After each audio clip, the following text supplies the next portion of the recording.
Good morning, good afternoon, good evening, and good night, wherever and whenever you are listening to this episode of The Global in the Granite State, a podcast of the World Affairs Council of New Hampshire. We are so glad you have taken the time to tune into this great discussion on preventing, responding to, and reconciling from a genocide.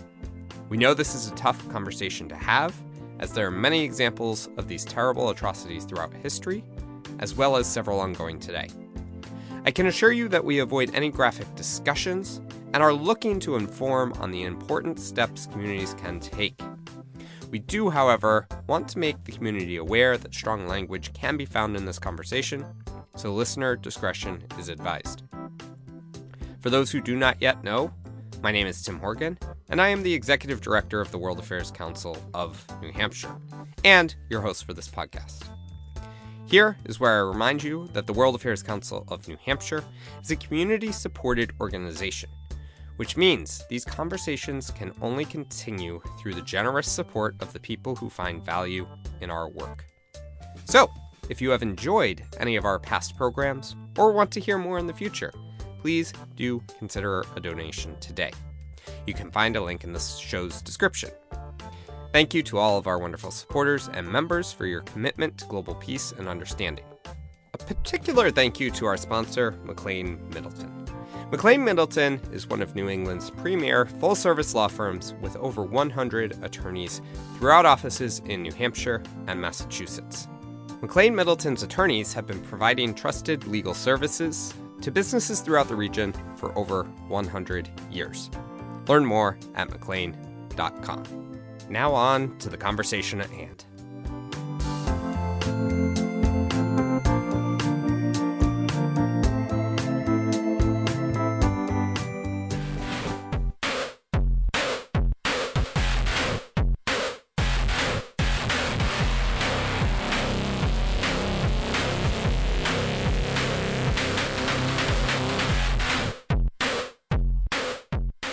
As United Nations Secretary General Antonio Guterres put it, hatred is a danger to everyone. And so fighting it must be a job for everyone.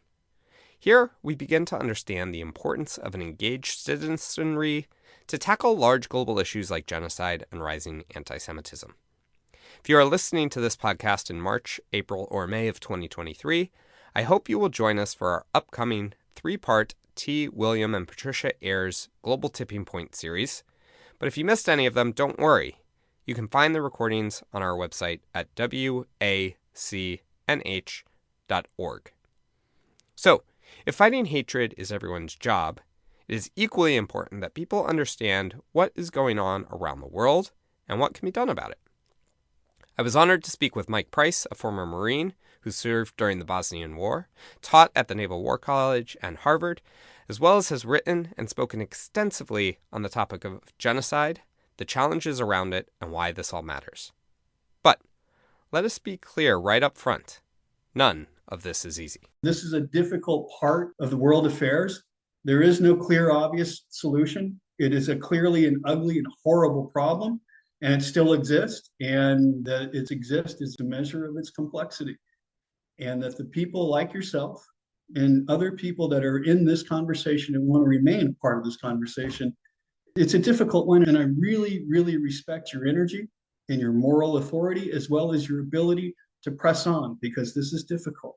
Okay, with that bit of understanding that we do not have the golden key to unlock a world of peace and harmony, I do also want to be clear that there are things that can be done, both large and small, that will hopefully help to prevent, react to, and rectify these atrocities. It all starts with awareness and understanding of the challenge. We are not a prescriptive organization that is going to tell you how to feel, react, or engage with these issues, but we hope to provide you with key insights that will lead to deeper conversations and more opportunities for organic solutions to rise to the top. So, let us frame the conversation a bit. Today, March of 2023, there are at least 10 current genocides going on around the world, as identified by the international nonprofit Genocide Watch. According to the Anti-Defamation League, there has been a 5-year upswing in hateful incidents directed at Jewish people in the United States. And they have found that 26% of people surveyed globally believe at least 6 of 11 anti-Jewish statements were mostly true. As hate speech rises in the public sphere, it creates the opportunity for it to grow and flourish in a society. Violence comes next, as people are looked upon as others or less than. We see this process play out in genocides across the world, to the point where the 10 stages of genocide, as outlined by Dr. Gregory Stanton, you can find a link to this in our website, includes these processes in the research. So, when we talk about genocide, what are we actually talking about? Whenever you think about somebody killing somebody in mass, you think about the guy in Vegas a couple of years back, shooting all kinds, hundreds of people. You think that's what a genocide is, and that's really not. That's an atrocity, but it's not a genocide. Genocide is actually, it's a very controlled and measured will of the state or will of whatever power it is. Typically, without getting much into the definition of a genocide and my own personal opinion of what's happened to the definition of a genocide, if we use it in a broad parameter, typically a genocide is an act of the state's will against its population within the territory in which it is sovereign, that it owns, that it can control. And, if the state's going to be the owner of the most ultimate authority, which is the use of force, then they can use that force against their own people, and they can do it in whatever way most directly satisfies the leader's will. The intent to destroy a national, ethnic, racial, or religious group, in whole or in part, is a main component of the United Nations Convention on the Prevention and Punishment of the Crime of Genocide, as first ratified in 1948. While there are other crimes against humanity that are outlined by various conventions, genocide is unique in that a specific intent to destroy these communities must be present. This leads to a challenge in responding to genocides that makes things more difficult.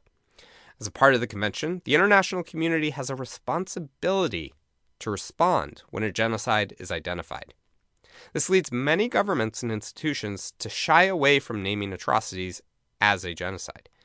They have the easy excuse of not being able to prove intent, which means no intervention. Hopefully, this provides a good framework for understanding. However, what it does not help illuminate, at least for myself, is the question of how people can become so evil that they are willing to perpetrate such horrible acts on other humans. These must be irrational actors making horrible decisions. How else can we make sense of these events? It's impossible to say that it makes sense, except in the sense that it makes sense from their perspective. We don't understand it, but one day in 1936, Stalin and his number 2 guy signed off on the death warrants of 3,500 people that morning and went to a movie that evening. And so it all makes perfect sense to them. You just have to understand the reason for it, and predominantly is power. Sometimes it's an ethnic cleansing, we would say, but mostly it's about power. I would say envy is the number one. And the second is just plain power. Envy is what the Jewish people have been enduring ever since they managed to figure out a way to survive being different from everybody else. And they did that by accumulating wealth, which is accumulating political power as well. Yes, it is as simple as that. The people in power decide that there is a threat from a group of others, and they work to dehumanize, classify, and eliminate them. It is taking care of a problem, so they do not have to worry about it anymore. The Nazi Party believed that the Jewish people had an impulse to dominate the world, and that this would lead to the end of the Aryan race. So rationally, to them, not me, the elimination of the Jewish people was necessary to ensure their own survival. This also leads to the next point. The people who perpetrate the violence find ways to identify and exclude the group or groups of people who they want to eliminate. So, what are some of these identifiers? Well, physical characteristics have always been a part of it. And it can be anywhere from the way people dress, the color of their skin, to the way they talk. It can be anything, language, whatever. So there's physical characteristics. Then there's social characteristics, like how much money do you have? How much political power do you have? Do you have a lot of money, but you don't have a lot of power? You have a lot of power, but you don't have much money. There's a relationship forming there, and it may not be symbiotic. It will in all likelihood be parasitic, deeply parasitic to the one with money without power. So there's all kinds of elements with it. Finding ways to separate yourself from someone else is a long human trait, but we've been associating with this sort of aspect for a very long time. And it's usually that's how it starts, is you find ways different. Cockroaches in Rwanda, Jews in Germany, that didn't stay just with Jews. It was everybody that was opposed to the Nazis. And perhaps what's happening in Russia. One thing we have not talked about here is that there must be buy-in from the community in power for this to progress to the level of genocide. Or at the very least, a pervasive sense of fear of speaking out within the community. Many people remained silent as the Holocaust progressed. Many everyday people joined in the killing of Tutsis in Rwanda. In addition, the international community remains silent or ineffective. As Ambassador Samantha Power stated, quote, "No U.S. president has ever made genocide prevention a priority, and no U.S. president has ever suffered politically for his indifference." In addition, the United Nations has not been effective in preventing genocides either. Just look at the response to what is happening to the Uyghurs in China. It took years of research and information gathering, as well as an outgoing UN High Commissioner for Human Rights, Michelle Bachelet, and they still would not label it a genocide, only stating that there are possible crimes against humanity. So, what is the number one thing that Mike believes is the best prevention to a genocide? We have to have transparency within the government. Most dictatorships that spark things like genocides, they don't tolerate much transparency. And that's what I think, if there's anything in the Lantos Foundation does a good job of this, is advocating for transparency. That I think is the best disinfectant. I don't think there's another. I really don't. You can see this play out in the genocide against the Rohingya in Myanmar, a historically secretive government, or again with China and the Uyghurs, or against the Kurds across multiple countries in the Middle East. None of these governments are paragons of transparency. Of these specific countries, only China ranks in the top 100 of Transparency International's Corruption Perceptions list, coming in at number 65. By keeping their actions under wraps for longer, they are able to progress in the 10 stages of genocide faster, before receiving any true pushback. So, when the world finally opens its eyes to a genocide and decides to act, who is best positioned to respond? You'd like to think the UN would be a key player because they've stuck a lot of their forces in places to do something like that. But I don't know that the UN is actually much of a paragon of bureaucratic excellence when it comes to this kind of thing. As a matter of fact, one of the more interesting things I did was I talked to a lot of commanders, UN commanders, at several of the conferences that I went to. And it was fascinating. These were general officers, typically in Northern Europe, Scandinavian countries, typically, that were running these things. And they were very open with me about the bureaucratic chaos that comes from that. So I don't think we can expect much of the UN in the future to do anything about anything. And so the other players, I think it really is going to come down to whatever the American military is going to be able to put somewhere to stop anything. And I think those days are diminishing as time goes on, because I think Americans have had enough of being the world's policemen. I think that's the retrenchment is coming, and I think it's imminent. And I think that's going to be very dangerous. Okay, if we cannot count on the international system or governments to come in and stop a genocide, who can we rely upon? It would seem that we must rely on the collective action of nonprofits, communities, and individuals. By bringing awareness and pushing for action, these organizations and people can make a difference. Without a clear community of concerned people who demand actions be taken, we cannot expect governments engaged in genocidal actions to stop. Here we can rely on organizations like the World Affairs Council of New Hampshire and the Lantos Foundation for Human Rights and Justice. And I say the Lantos ladies with absolute respect, admiration, and flat out, I don't know another word to say for it. These people do amazing work. The opportunity to work with them was probably the best thing that I got out of this whole experience of working at Harvard, the War College, and everybody else that was associated with this. These were the best people that I worked with. I think they have the best connection. I think they have the strongest commitment. And I think they also have the most honorable approach to doing something about it. And that is they take it personally and they do something about it. And as a guy who was a part of this industry for a while, if I could be so bold as to call it that, but had to bow out because it was more than I could emotionally take. I really respect what the Lantos Foundation has done, from Tom all the way down to everyone there now. They do great work, and I really appreciate it. Organizations like these can bring the needed awareness to the warning signs, as we will be doing over the next couple of months with our T. William and Patricia Ayers Global Tipping Point series on confronting genocide and anti-Semitism. Partnering with the Lantos Foundation and the New Hampshire chapter of the Fulbright Association, we will bring together our global communities to hear about prevention, intervention, and reconciliation. We hope you can join us or watch the recordings. More information at wacnh.org. Speaking of responses, what does it look like for an outside force to come in and help bring an end to the killing? Back in the early aughts, there was a part of military planning processes in the United States was called stability planning. And it was the opposite of going into Iraq, basically knocking the hell out of everything and then having to rebuild it. We came in with stability operations. We could find a way to stabilize it without destroying it. And there was another part of stability operations called the responsibility to protect. Now, I'm using R2P, it's called, responsibility to protect. It's a doctrine you don't hear much about, but it was very, very loud and very resonant in the early aughts and in the middle aughts, all the way up until 2010, actually, just about the time when Obama's first term ended. That's when it began to fall out of favor. And the reason for that is that it's really hard to do, because when I went to Bosnia, I was one of those guys that went in. We were doing R2P before we developed the acronym. I was one of the guys that went in Kosovo in 99. And I remember talking to my Marines and the other people I was going in with that it was worth losing a leg to help people that never mattered to any of us and never will. That's worth catching a bullet because we're Americans. Well, that's a tough speech to give anymore. And it was a tough speech to give then because we all knew it wasn't really true.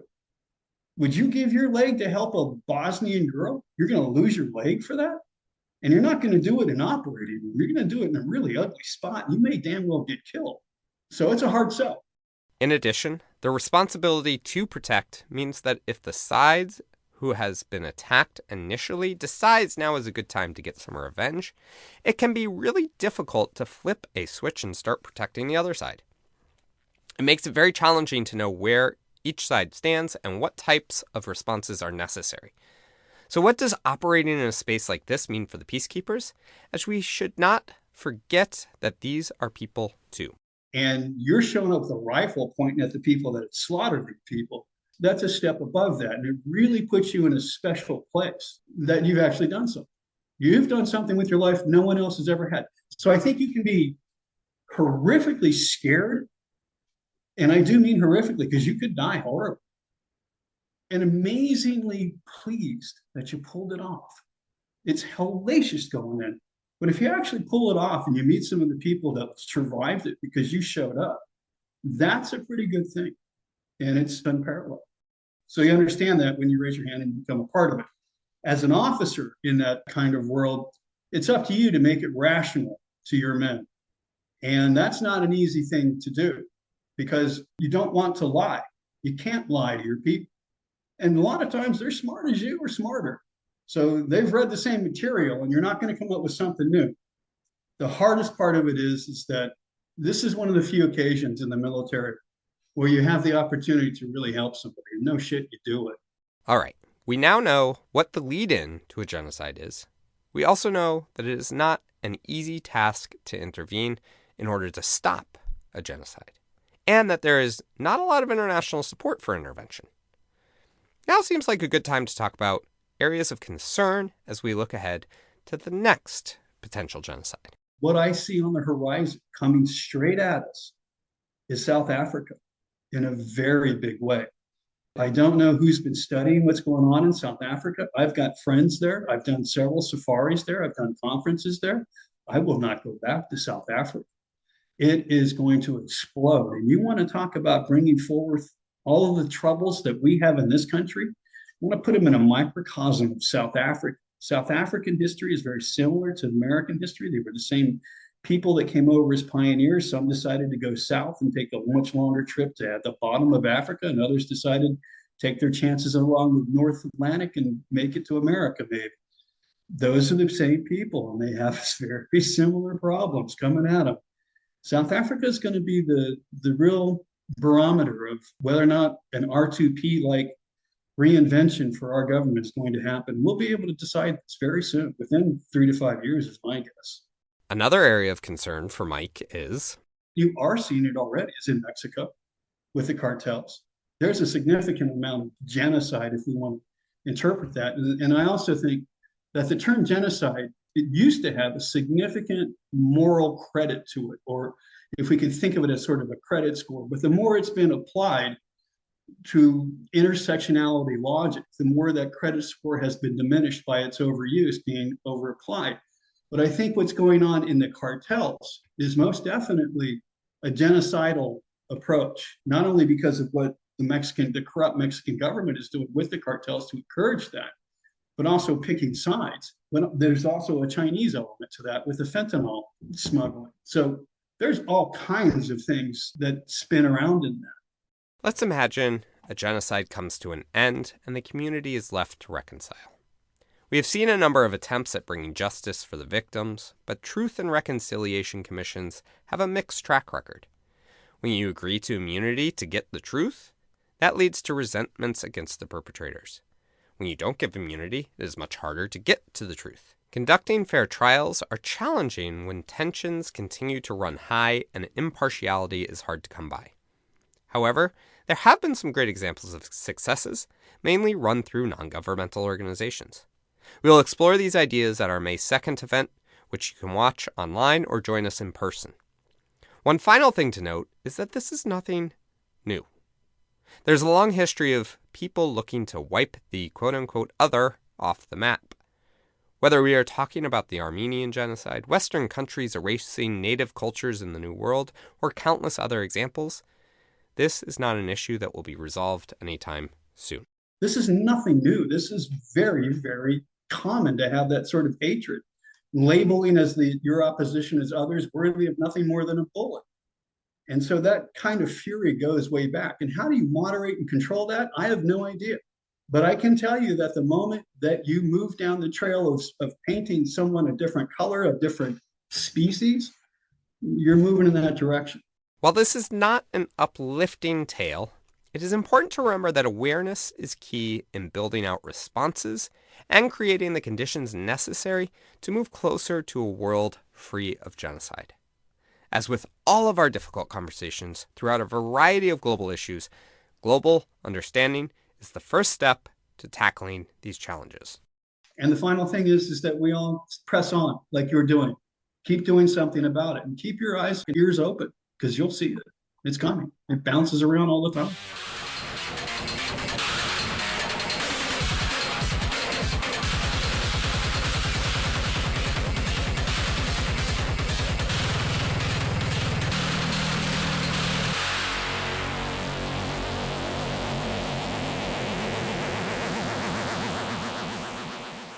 Thank you to everyone who has joined us for this important discussion. We appreciate your dedication to engaging in these conversations and utilizing this platform to gain insights into an under-discussed issue. We hope you all join us for the upcoming series on confronting genocide and rising anti-Semitism over the next couple of months. We look at this as the start of a conversation and hope you will continue to engage in these efforts and support the great organizations doing wonderful work in this space. This has been The Global in the Granite State, a production of the World Affairs Council of New Hampshire. WACNH is a community-supported nonprofit, nonpartisan organization dedicated to building a better world through understanding. Join us in person or online for global conversations and to take your seat at the international table. Even when you think your voice doesn't carry much weight, you can still affect change in the ever-shrinking world. Thank you to Mike Price for providing his insights for today's episode. As always, your host, producer, director, audio technician, editor, and everything else you can think of for this podcast is Tim Horgan. Our theme music, as always, is Admin by A.A. Alto, and our interlude music is Genocide by Utabi Hali. Thanks for listening.